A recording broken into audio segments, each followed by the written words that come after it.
good morning.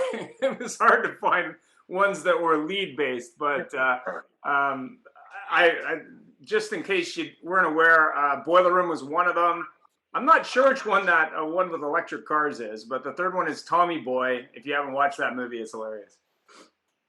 And some videos from our sponsors.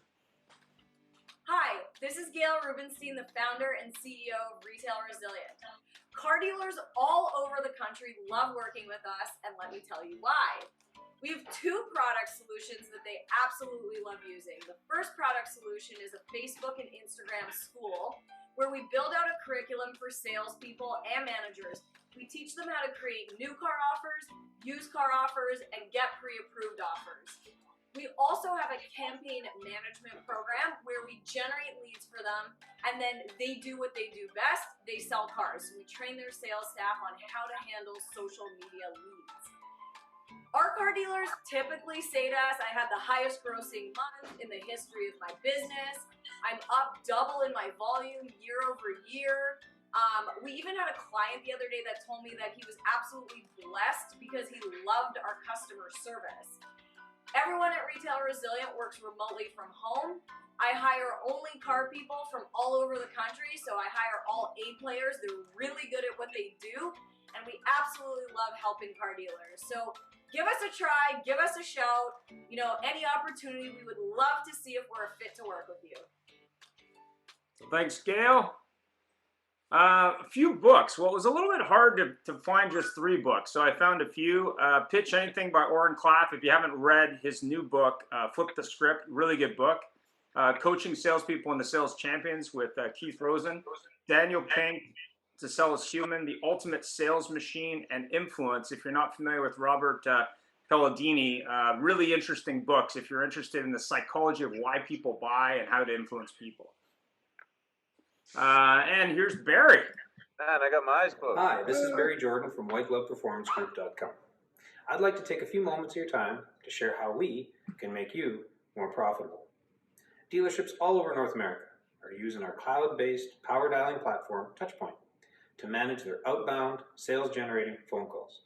With Touchpoint, your agents can make up to 50 calls an hour. Leave a voicemail, send an email with a link to a video or to your website, all with a click of the mouse. We specialize in empowering your teams to make the calls that make the sales. How can Touchpoint help you increase profit? Check us out, WhiteGlovePerformanceGroup.com. Thanks, Barry. A few movies. Obviously, Catch Me If You Can, Mad Men, if you're interested in pitching. And then one that I wasn't familiar with, which I haven't watched yet, but I hear is good, is Promised Land. Also, if you're Canadian, there's a really interesting movie with Christopher Walken about fighting Monsanto. I highly recommend. It's pretty interesting in Saskatchewan. And last but not least, Mr. Latka. The road to a sale has never been easier. Introducing the 2-day sales process workshop. Whether it's giving your new employees a head start or re-energizing your sales team, everyone can benefit from this relational approach to sales. Attendees will learn to create an outstanding buying experience by aligning the sales process with the buying process and helping customers through the phases of selection, mental ownership, and commitment. With preset performance standards and accountability criteria, we teach the critical skills and behaviors necessary for long-term success, like making unforgettable first impressions to building lasting relationships that result in repeat and referral business.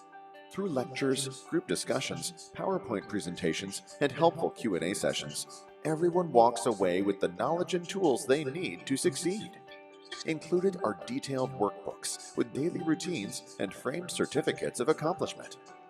Those we've trained have reported closing ratios up to 53.9% and sales volumes up to 235 units per year. Are you ready to maximize your sales team's potential with our 2-day sales process workshop? Contact Automotive Business Solutions today. Thanks, John. Jeff, go ahead with the disclaimer. Good morning, everybody. Before we start in the show, we always like to talk about our disclaimer. The views and opinions, as you see in this long wording, are expressed to those of our guests and not necessarily of us, although we don't argue that maybe sometimes you might agree with them as well. But please review that so you know that don't hold us accountable if somebody says something particularly interesting.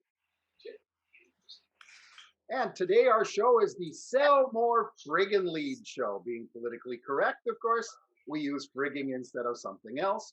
And we have some very, very dynamic people joining us today who happen to be all specialists and professionals in automotive leads.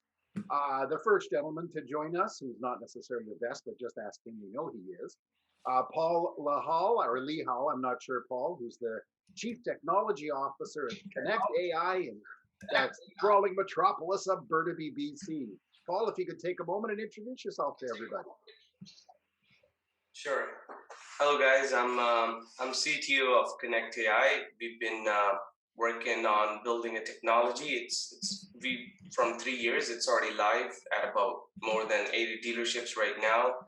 We engage leads with the AI SMS based, and our system then generate phone calls with an intent and even set up an appointment automatically. So basically, it's all AI helping your BDC team of how they can handle and nurture leads really well. Great, thank you. Thank you so much for joining us. Next, we have Troy Glenn, who's the Director of Sales Western Canada from that very tiny little company, CDK Global, not Globa, here in Vancouver. Troy, if you could introduce yourself to everybody. Hey everybody, yeah, my name is Troy Glenn. I am the Director of Sales for CDK. I've been with the company for the better part of 7 years, and the reason why I'm going to say this next part is because I'm going to talk about it ad nauseum later. I spent 22 years in the hospitality business before I came to automotive, and yeah, just great to be here. Great, thank you. That's very interesting. You mentioned the hospitality business, because I don't know how many seminars I went to. I think it was Delta Hotels created a whole, almost a Disneyland thing about how to take care of customers in the car industry. And some places it worked, some places it didn't. Next, we have John Arnett, who's the Chief Revenue Officer, very important position, at Optimi AI, today I can't speak, in Toronto, which is really a sprawling metropolis. John, if you could introduce yourself, say hi to everybody. Hey, thanks for having me. So yeah, at Optimi, I'm just kind of in charge of the sales and marketing aspect of things. What we do is provide software that really gives dealerships sort of a one-to-one relationship to a customer through video first, text second. But basically, that's what we do. Glad to be here. Thanks. Thank you. And we have Barry Jordan, who you just saw doing his very good video, and Ian promised Barry that he would edit out your eyes closed thing, but we'll do that next time. Who's Vice President of Sales in White Glove Performance Group in Calgary. Barry, say hello to everybody. Hey, good morning, everybody. Yeah, as Jeff mentioned, Barry Jordan. I've been in the car business for almost 30 years, and a big chunk of that was as a GM, and now as the VP of sales for Touchpoint, which is a marketing platform, dialing platform that we use to maintain databases and reach out to people and prospective buyers. Happy to be here. This is a great show for those that don't tune in very often. Yeah, so thanks for having us, guys. Excellent, thank you. Ian, can you start off the questions, please? Yeah, I'm sure everybody, thanks very much, everybody. I'm sure everybody's getting a little tired of LinkedIn polls, but from a LinkedIn poll perspective, I did put one together just to see some of the lead handling, what was going on there in terms of what people thought. And basically, the results showed overwhelmingly the staff were not trained properly in handling leads. Do you agree with that, Barry? You know, I would say the first thing about a lead is you need to know you have a lead, and I know that's simplistic, but there's a lot of processes. What am I going to say? There's a lot of dealerships out there that don't have processes in place, that have a plan, and it's a wing and a prayer, and they hope for it, and they throw a couple of phone calls or a couple of emails out, and they're hoping that closes. If it doesn't close, they move on way too quickly because there's more leads coming in. And you know, we've alluded to this in the past, you and I, Ian, where there's dealerships out there that are happy with a 10% close, and that should never be acceptable. It just shouldn't. And so, you know, as a dealership, as any business that's out there marketing to people, they need to know they know they have a lead, and they need to know what they're going to do with that lead when it comes in. So it's really about having a cadence and working it every time. Really Do you the think cadence. that's part of it with the Truly. disappointing 10%? Right. Fantastic. Paul, what do you think? Yeah, I concur. They gotta know what lead is, and they need to have a process in place as soon as they get the lead. And my personal favorite is automation, because human resource is already uh, dealerships already lag in human resources. They lag in BDC. They lag in number of salespeople they should have. Everyone is really busy, and leads are just falling through the crack. CRMs are doing an okay job. Yes, there is a first text or first email that goes out the moment lead is in, but after that, there is no follow up, or no one's reaching out to the leads in that 10-minute window. So I'm thinking they need to have a process, they need to have an automation in place that just actually help their sales team or their BDC. Fantastic. John. Which John? Me? Yeah. All right. Yeah. So I think typically the issue is that everyone wants to take every lead as if it's the same and treat it the same way. But you've got these leads coming in that are walk-ins. You've got video chat. You've got web chat. You've got all this other stuff, and it's it seems like everybody's treating them all the same way, which I think is a big mistake.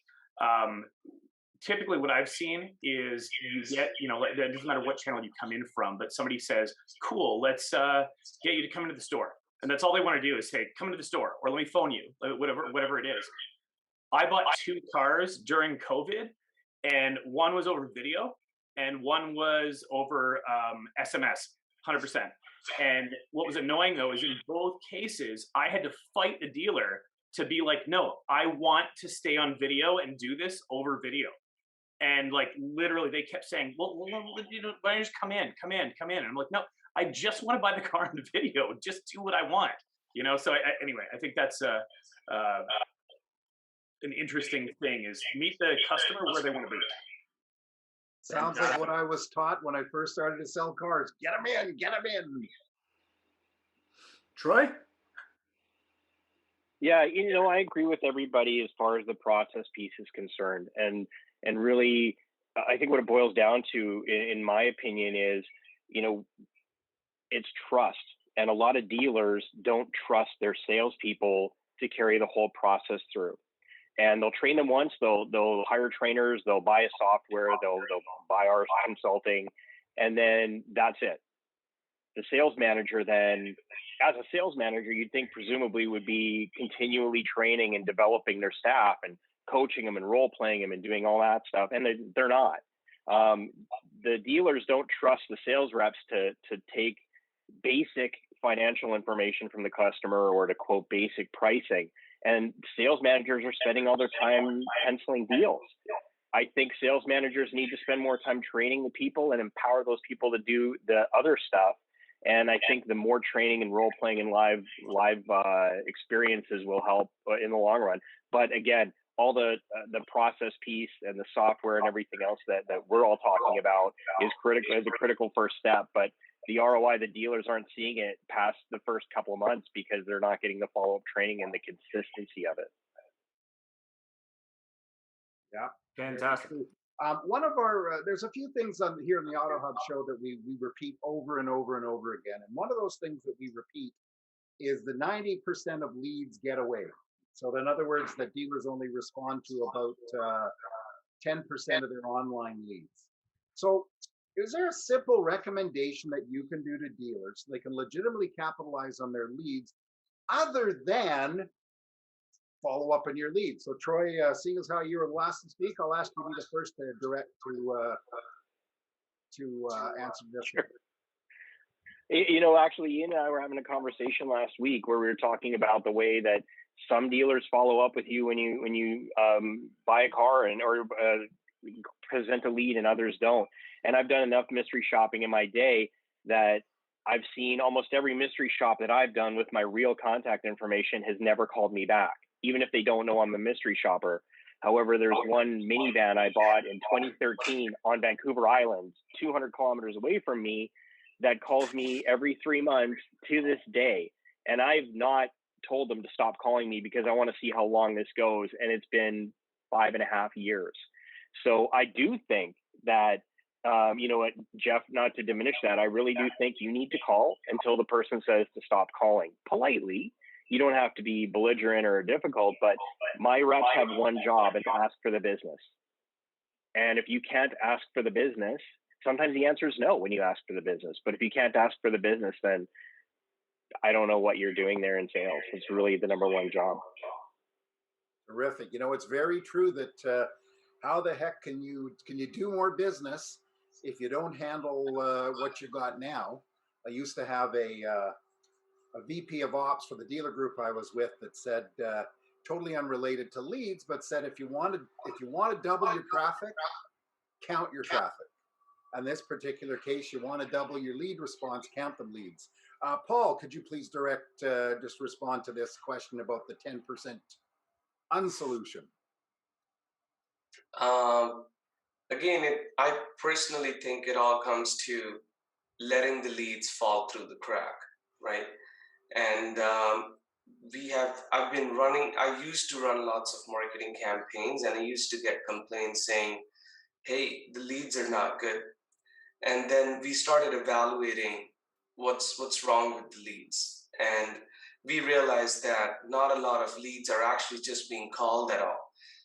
Dealerships actually do spend a lot of money and resources on getting leads, acquiring leads, generating more and more leads, but they just don't reach out to the leads on time, or they just let lots of leads fall through crack. And I personally think that's the reason of this 10%.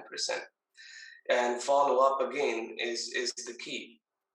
Follow up have to be protocoled, follow up have to be mandated, and there got to be a logic behind follow up.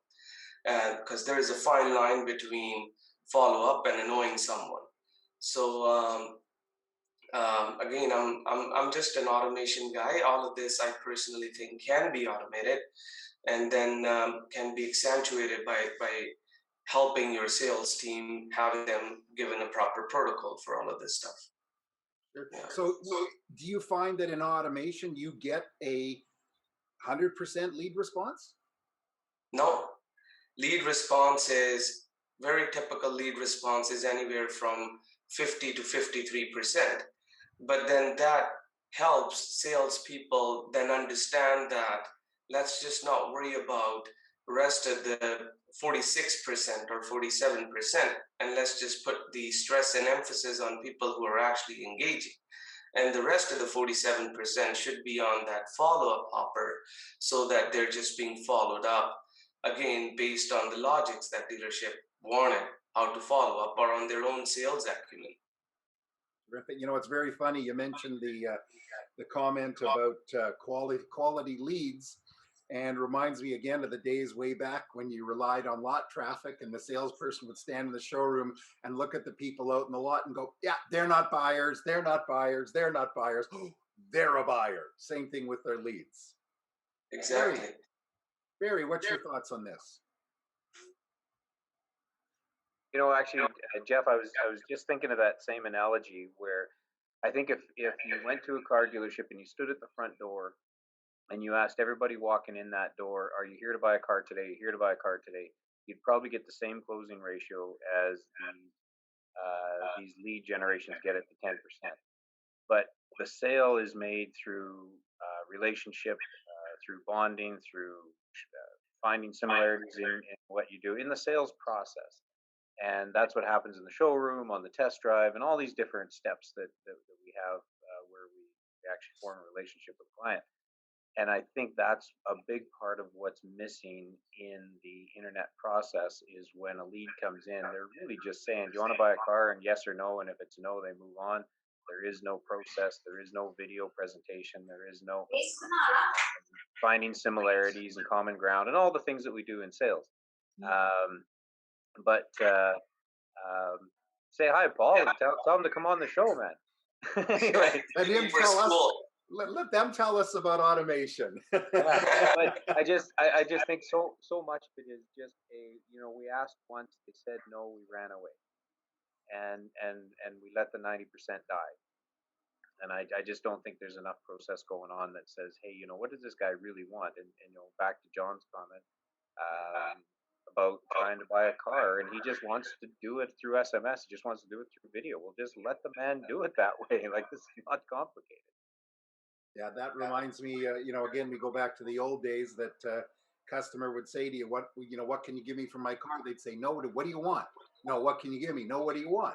And John Arnett, you mentioned that earlier, that you just said, look, I don't want to come in. And the salesperson responded to the old thing, no, come in, because that way I can close you now. But if you're online and you're on the phone or something, you can't. You can go to talk to somebody else. But so now, Mr. Arnett, can you just, and of course, just because we have two Johns on here on my screen, you're right beside each other. What do you think about this only responding to 10% of their leads? Well, I think it's one of those things too, where they get all these digital leads and they don't think they're real. They think, oh, digital leads not the same as a walk-in. But I think that is really what has to change, because again, I bought 2 cars in the last year completely digitally, and I'm not probably the only one in the world that's doing this. So, one of the key things though is responding quickly. And I found that to be a big problem. Also, there was one of the vehicles I was buying for my wife. I went to 3 different dealerships. I literally got an email to the one, email to the second, and then a chat to the third. The first 2 never even responded to me.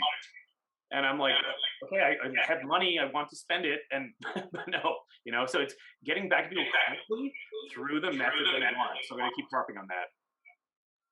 Well, you mentioned about the chat too, and that chat was probably someone from the chat services company responding to you versus the salesperson.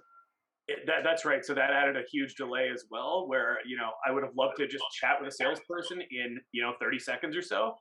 Instead, I chatted with somebody who is in, I don't know, Dominican Republic, and talked to them for 5 minutes, and then hopefully got the phone call back, which did happen about 45 minutes later. So. And dealers are complaining about the growth of Carvana in the States, and I don't hear too much here about our versions in Canada, but the bottom line is certainly that we got to respond. There's a couple of questions and comments here online before we move on to Ian. Thank you, John. Jeff Stern says, call till they buy or die. Gotta love that. And he mentioned to Barry, you're right, we can't just ask wanna buy. We build rapport, common ground, find out the issues to cure. With a lead, we need to get into that as much as possible. But some of us drank too much Kool-Aid and the price up front. That's great comments. And also, John, this is why BDC is important. Salespeople think qualifying means measuring the difficulty of the customer to decide how much effort to give them. And of course, he's VP of Sales at CarChat24. Check them out. Ian, please go on to the next one. Ian, you're muted. There's an opinion from many sources that due to COVID and now the chip shortage, and no matter what a dealer does, they will sell almost every vehicle they have, with the exception of XYZ model. No matter how good or bad their processes are. Is that true in your opinion, Troy? To a certain extent, I mean, every vehicle is going to sell at some point. But the reality is all things like COVID and the pandemic and the chip shortage and all these things are temporary, and they will end. And people will remember how they were treated. So I know I tell stories every day for my job, and I tell stories about my horrible car experiences. And I will never buy a car from a company that gave me a horrible experience. And if they treated me like just a number, or hell, I'm going to sell this to the next guy coming along, when they are on bended knee doing their CRM follow-up, because I was a walk-in at one point, I'm never going to take their call. So, I think, in the short term, narrow-minded thinking, there's going to be a lot of people capitalizing on this. But ultimately, I really do think that people will remember in the long run, and it's not a good long-term strategy. You got to treat everyone well. Thanks, Troy. Paul? I really don't. There is a shortage of vehicles right now, I understand, but I really do not understand the question. Like, what's the question actually? Well, the question is basically, I'm going to sell the vehicle anyway, so why should I care about my customer experience? Like, someone's going to buy it, there isn't any. I got the cars, they're going to come to me. It's kind of like the realtor that has all the listings. I'm going to make money anyway. You know, why should I care about this? Oh yeah, that's very sales driven question, which I do not have an answer to. All I know is that yes, some people do think that way, and I think the ones who are performing better than others are the ones who do not think that way. But really, that's not my domain to answer. I've never done sales. All right, thanks, Paul. John. Yeah, so for me, I just don't quite buy it. I literally, I was expecting this question, and I went on yesterday and just picked up a random dealership, and they had 233 cars on the lot. So, you know what? If they sell all those without doing any work, great. But I don't think that's true. I think that, you know, you need to still put in the effort to actually sell those cars, all those units. And with better customer service and doing everything better, you can still sell them faster. And for the organization, that's going to be better ultimately, right? We know we own a huge floor plan and all that stuff. So again, when you see dealers that have 200 plus cars on the lot, I don't buy a shortage being a thing. Thanks for that. Barry? You know, it's interesting. I think it's an opportunity for a lot of dealerships that potentially fell into the, you know, the discounting swirl, I'm going to call it, the race to the bottom. You know, this is an opportunity now where they can actually hold some profit, put in some proper procedures, get their team accustomed to actually making gross and actually doing things properly. And when this inventory settles out, when everything kind of goes back to what we want to perceive as relatively normal, then they got processes in place, and they're able to pitch the value proposition, and they're able to talk to the John on video, and they're able to talk to Paul in person, and they're able to talk to Janice on SMS. They're able to do whatever the customer wants them to do, still sell a car, makes a profit, give them amazing customer service, do everything that the customer is expecting and experiencing. And yeah, because you're right. Right now, everybody's lining up saying, "Hey, I want to buy, I want to buy, I want to buy." But that's going to end. We all know it's going to end. And what the dealership has done in these times will determine what their future is, I think. Janice had a comment there. Maybe, Janice, you wanted to share some of what your learnings are? I mean, you talk to customers every day.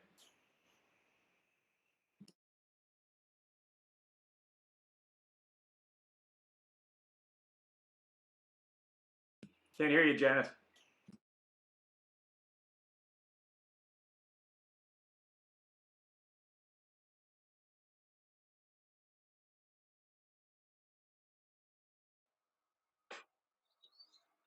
Still can't hear. Got you, Janice? It looked funny. Anyway. Oh, there you go. Oh, no. It's okay, beauties Jeff. of technology. Go ahead, Jeff. It's very interesting how the comment is from everybody that it's not, and Janice said it's not a good long game about this opinion that we had about they're going to sell every new car, so why put the effort into it?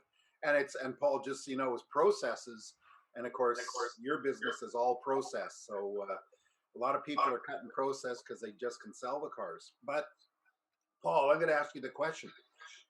Please fill in this blank.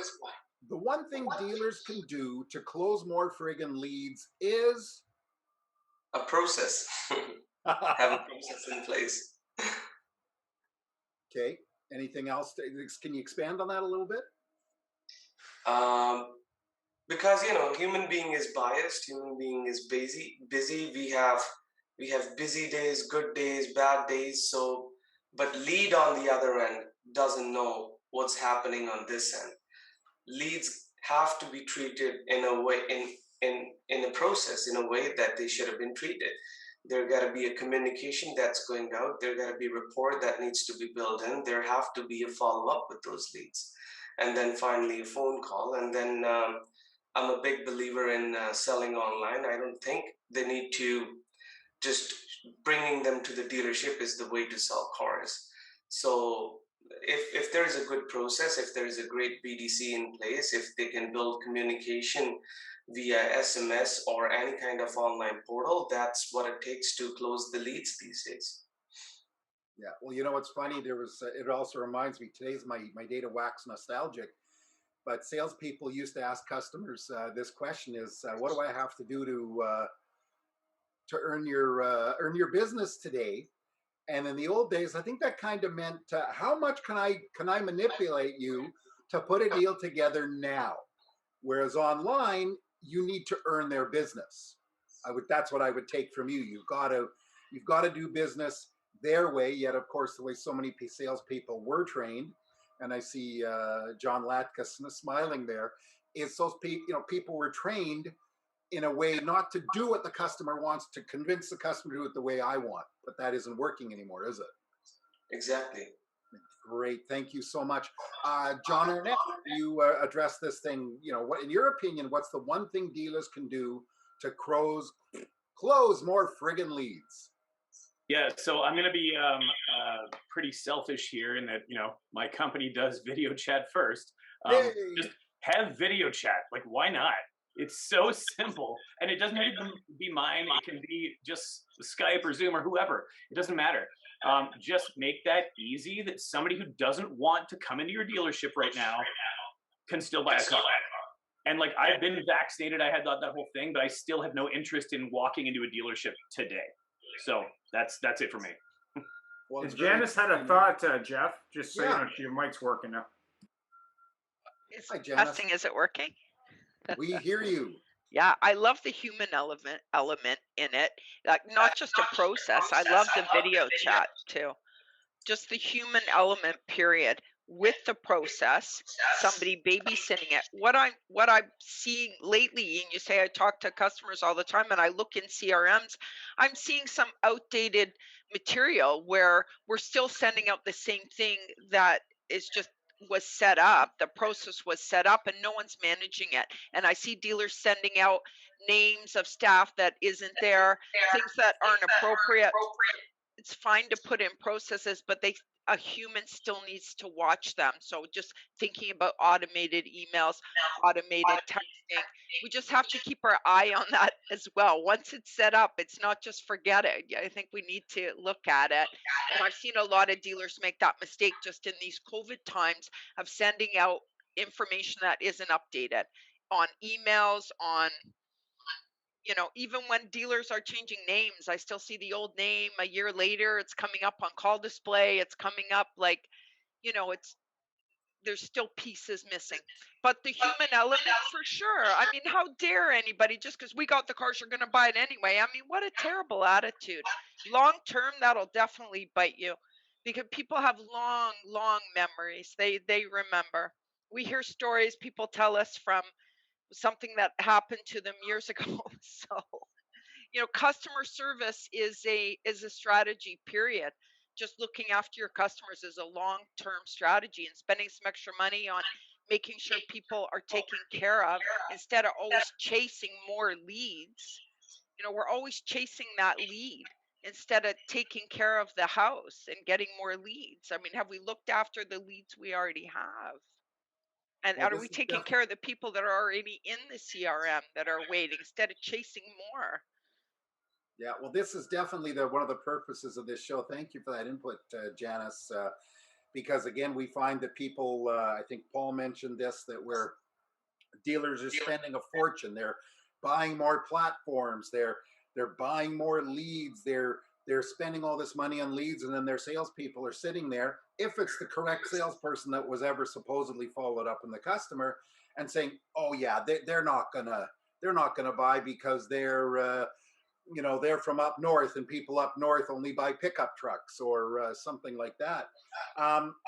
Jeff made a comment. Sorry, was somebody saying something there? No.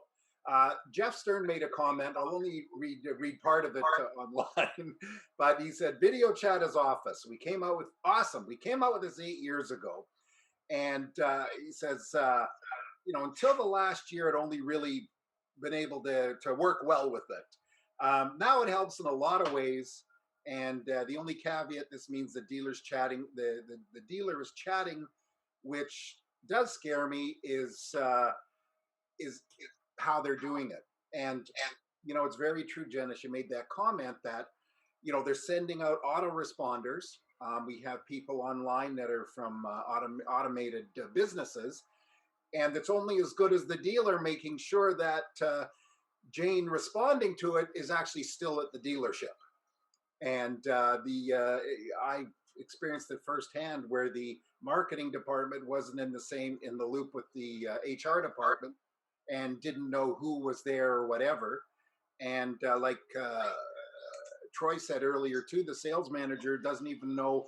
First of all, they don't have the faith in their salespeople to respond, but they don't even know what they're doing. But Barry, if you could address this one more thing they can do to close more leads. Well, I think I'm gonna put the word care in there. That's really all they need to do is care, because if Paul wants to buy a car all on video, and John wants to do SMS, and Janice wants to come in and form a relationship, and I'm just picking names off the thing here, I don't know anyone, but Surinder wants to just have a video sent to him. We need to just do whatever the client wants to do to buy a car. This isn't rocket science. And if I treat John the way I treat Janice, but that's not how John wants to be treated, I'm not going to sell him a car. It's just, it doesn't matter whether it's an online lead or somebody walked into the showroom. It's exactly the same. And so if they don't understand that and they don't get it, then they're just not going to get beyond that maybe 10, 11%, because that's just what's fallen off the top of the bucket for them. Like, they're not actually selling cars. They're appealing to 10% of the population, which is a scary number. And if you had any other salesperson working your floor that had a 10% closing ratio, you'd have a conversation with them in 30 days and they'd be gone in 90. But for some reason, it's okay for an entire department to be that way. And I find it mystifying, to be honest with you. Well, it's funny that you mentioned the 10% closing ratio on the floor. Is the only way you knew they actually had a 10% closing ratio genuinely is if you actually watch them. And how many sales managers actually know how many leads are being answered by whom, or how many just sit there and look at their CRM and say, oh, look, Fred's got 3 people and he closed 2 of them. Right. Yeah, very true. Troy, your opinion on this? It's funny. Barry stole my thunder. The only thing I'd written down in that blank was care. I mean, again, I worked in the hospitality business for 22 years. And when you sell hotel rooms, you're not actually selling something tangible. Like, if you go buy a car, but you have a miserable experience, you still have a car. You go buy a giant TV, you still have a giant TV. You might tell the story about how bad your experience was, and you may never go back to that store or dealership, but you still have the thing. When you stay a night in a hotel and you have a bad room or a bad experience, or you miss your wake-up call and it costs you something, or you ruin somebody's wedding night because it's the wrong room, or the fire alarm goes off at 2 a.m, you're not selling anything that's got a tangible piece that mitigates the buyer's remorse. So I think caring trumps almost everything. Janice said it herself. I mean, it's the human element. The chats and the automated stuff is huge because it keeps people in the funnel. It keeps people engaged. And if I have a question and I get a 30-second response or even a 5-minute response, at least I know there's an engagement there. But once you get that person on the hook, you have to care. And then regarding back to the long game, it's not just about selling cars today. That customer is going to be coming in for service, hopefully. And there's a whole new sales process that goes in, and person has a garbage experience buying the car, they're probably going to translate that to thinking they're going to get the same experience in service. And all of that money is going to flush out the window, even if you did sell them a car, but they had a bad time. So I really do think that the sales process has to include care. It has to have a great handoff to service, and the service process and the service advisors who are also a sales job have to care. And I think all of the tools and the processes and the CRM that are in place are critical. But if you don't have the right humans in there and you don't train them on how to give a crap, then it's all for nothing. You know, it's very interesting because, you know, both you and Barry mentioned care, and everybody's following the same idea. And it's shocking in the fact that 90% of leads are, in essence, ignored. You will ask every salesperson, every dealer, every sales manager, even every service advisor, how they think of their customers, and they say they care about their customers. Yet you have people sending out leads that finally get a response, and the customer says, "Which dealer is this? Is this the Toyota guy? No, is this the Dodge guy? Oh, you're Hyundai. I don't remember sending out a Hyundai lead, but tell me what?" Because they're surprised. Am I wrong? Anybody want to answer that? No, you're absolutely right, Jeff. And you know, what's interesting is, you know, I think Janice had mentioned the fact that, you know, she's exposed to situations where they are responding from people who don't even work there anymore and all kinds of things. And I think too often the decision makers are looking for fast solutions where they're looking for AI to fix the problem. They're looking for some kind of mass email to fix the problem, or some kind of quick texting to fix it, where really they haven't even spent the time to clean up their database to know who they're talking to. And I had a conversation a bit ago with somebody, and we were talking about AI, and just, sure, it's a fantastic, lovely idea, but when you're dealing with absolute garbage databases, it doesn't matter what technology you thread in there if you haven't spent the time to actually care about your customer. And you know, how does Paul wish to be greeted? Well, maybe Paul wishes to be called Paul. Maybe he has a nickname he wishes to be called. Well, why don't we have that in there? Why don't we know that? Because we don't care. And so if we just keep calling him Paul and he doesn't want to be called Paul, well, we're just going to offend him. And so I think a lot of times what happens is we look for technology to fix our deficiencies, and we haven't actually spent the time to even care about who we're talking about yet. So in other words, you think that Paul doesn't like to be called Buddy? He might. He might. That might be his best. It might be his best nickname, but we don't know. We don't know, right? No, that's for darn sure. Ian, any comments? You're muted. It was interesting. I did a call shop for a dealer client of ours in the Calgary market, and all of the dealers in that market, it was one brand, used the same automated response software. So essentially, you send out 5 emails. There's 5 competitive dealers, and all 5 dealers basically sent out the same response within about anywhere between 5 and maybe as much as 10 minutes. And then of the 5 dealers, a couple of them had more than one email, but the emphasis was on a couple of them. The vast majority, that was their only communication. It was one email, hoping that was going to magically, connect the customer. But what amazed me was that none of the dealers were really standing apart from everybody else. It was like basically the same canned email that I'd seen when I ran an internet department before I started running the department 15, 20 years ago. It was like, oh, hello, Bob. Thanks very much for the inquiry. Call us. You can come visit us. Here's a bunch about our dealership. That doesn't engage people because what they're looking for is a person to help them. And more importantly, a different experience, because what you see today is the average customer visits 1.2 dealerships. Why is it 1.2? Well, the first one didn't sell the car. That's why there's the 0.2. What they're basically doing is probably researching anywhere from 5 to 20 dealerships online first, hitting their website, hoping it works out. And the ones that it works out that actually care or communicate in the way the customer wants to communicate actually get it done. And the other ones, they're just not even in the game. And the thing that was amazing to me was just the fact that there hadn't been any change. Like that during a pandemic, that's the time to dial in and look at your process. They're just using the software, and the software doesn't magically answer the problem or solve it.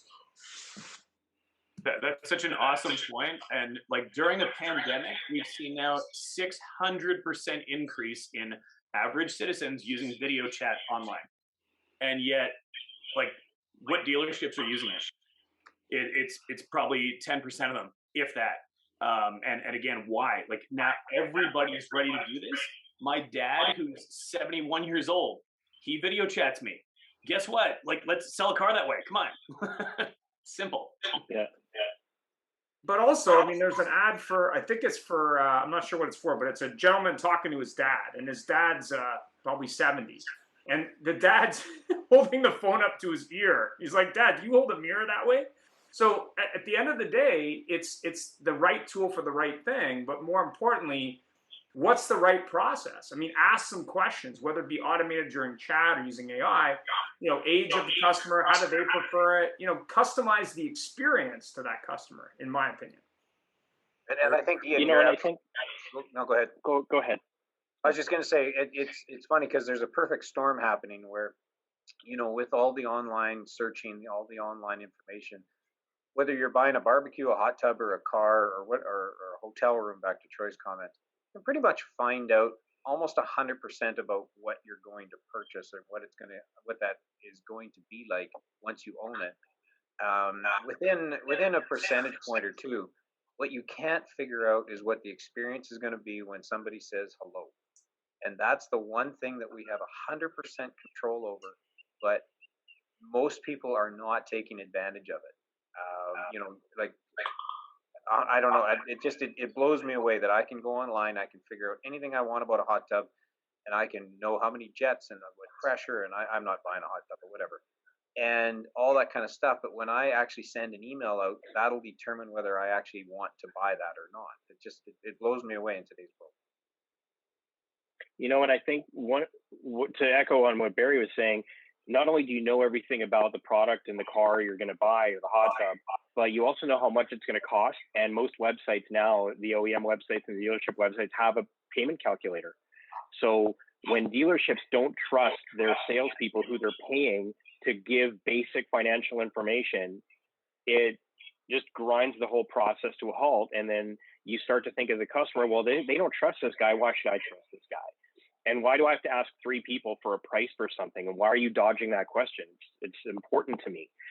Ultimately, I think you have to care, but you have to trust your people. And I think if you can train your people on caring and giving a great experience, let the pricing thing handle itself. But I think dealers are focusing on the wrong part of the process. Yeah, that's a very good point. And like we say, they're concentrating on the wrong point of the process, because, as we just said, it's sort of like pouring liquid into a cup. And if you're pouring 10 times the amount of the volume of the cup, you're still only going to be able to get 10% or the 100% of the volume of the cup, not 1,000%. Anybody else want to address that? Ooh, the silence is golden. I was just going to comment, like, honestly, to what Troy has brought up a couple of times. That hospitality industry is absolutely the one that everybody in the automotive industry should be looking at, because if I want to book a hotel room for this summer vacation, I go online, I look at the room, I pick the room, I book it. I don't go through, like, I might look at 3 or 4 hotels, or I might look at this, or I might look at that, which I'm going to do anyway. But I don't have a bunch of grief and a bunch of top-heavy processes that I have to go through to book a hotel room. I know what I'm getting. I know where the desk will be. I know what the bed will look like. I know what the curtains look like. Book it. Well, it's funny though. One thing I do have to say, and a lot of this is not the fault of the hospitality industry, but through the pandemic, dealers have not suffered. Hospitality industry has suffered. And it just seems that so often the car industry, or the dealers anyways, come out of a lot of these things smelling like roses, because, again, in this particular case, people have stopped taking transit. People are they're looking at buying cars, and all of a sudden now you can't get the car you want because there's a chip problem. It reminds me of the old days of Honda and Toyota. Somebody come in and say, do you have a silver one? No. Do you have a black one? No. What do you have? I have a green one. Great. Can I get a discount? No. Okay, I'll take it. And that creates bad processes. Ian. You're on. Yeah, I mean, I think at the end of the day, what we have to learn in the car business is that what's going to make the difference moving forward is how we treat people, especially with, you know, Vroom and Carvana and Clutch and Kirby and others, really changing the channel. And inventory is always going to be an issue, whether it be new or used, and maybe more so in the next 18 to 24 months. But really what creates that sale, that great experience, CSI, and service, and I know we've had shows on service retention over the years, you know, is basically a great experience. And I don't know if you're familiar, but Porsche Global just made a decision to create a custom experience, whether it be an OEM website or the dealer website, that's consistent. The reason being, they could no longer rely on the dealerships to make that experience the same. So they basically mandated it, much like Genesis has done.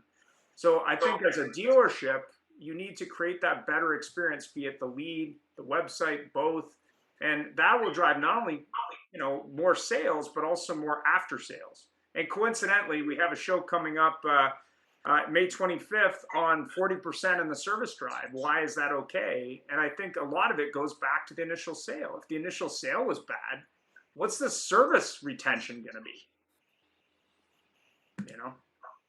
Well, no, it's 1,000%, Ian, because you know, if you haven't done a good job with the customer, you are not going to do a good job of handing the customer to the service department, and that is a breakdown in the dealership. That is not a, oh well, we didn't do good in sales, but we rock service. It's like, no, we don't do a good job anywhere, or we do a good job everywhere. One of the two, in my opinion. You know, my very favorite service retention story or handoff story, Jeff, is the Barnes one. I'll save it for next week, but that poker run, man, I tell that story every week and have for 5 years. It is the best sales to service handoff process I have ever come across in my life. Full stop. Yeah, thank you. Like, you know what? It's a brilliant thing. And of those of you who really don't understand what that is, at Barnes, when somebody buys a bike, they go to F&I 1. And F&I 1 is when they meet the finance manager and they talk to them, regardless, of course, paying cash, finance, whatever it may be. And they talk to them. And as they're prepping everything for them, they call the salesman. And they walk outside, they walk into the middle of the showroom, they have the customer ring the bell, which lots of dealers have. They ring the bell and the whole place erupts in cheering. And then they take them over to the motor clothes department and they get a tour of the dealership with individuals from those departments. They go through motor clothes, they go into service where they explain their service, they give them a trickle charger. They go back into parts where the parts guys go over, parts ladies go over the different accessories and parts. And by the time they get back into the F&I for F&I 2, which hopefully they've been approved for finance and delivery, they've added $3,000 to their deal. And I've told numerous car dealers about that. And most of the time they go, oh, and it is good. Well, you know, Jeff, and I think the biggest takeaway from me, the biggest takeaway from me wasn't so much the adding money to the deal, which of course it did, but what it did was I had my first service appointment booked. I knew who my service advisor was and I had his business card. I had the parts guy's business card and a parts catalog, and I had the general manager's business card. So, and then the salesperson. So by the time I left the dealership, I had my trickle charger, my stuff, my jacket, my helmet, but I also had 5 business cards that I could call on those people anytime I had a problem. And that was huge for me. No, and thank you. That is very true, because how many times does somebody buy a car, a bike, a boat, and they don't even know where to go to service? They don't know what entrance to go into, and they don't know anybody. And here they've met everybody by the time they get they finish their first visit to the dealership on a purchase. And so with that, anybody have any final comments? Nope. Thank you all so much for joining us. We can't tell you how much we appreciate taking your time for our guests today. Your information you provided was invaluable. It's tremendous. And we appreciate everything you say. Ian, do you want to close off the show? Yeah, have a great week. Thanks very much. And stay tuned for our 40% show next week. Bye for now. Bye-bye. Thank you.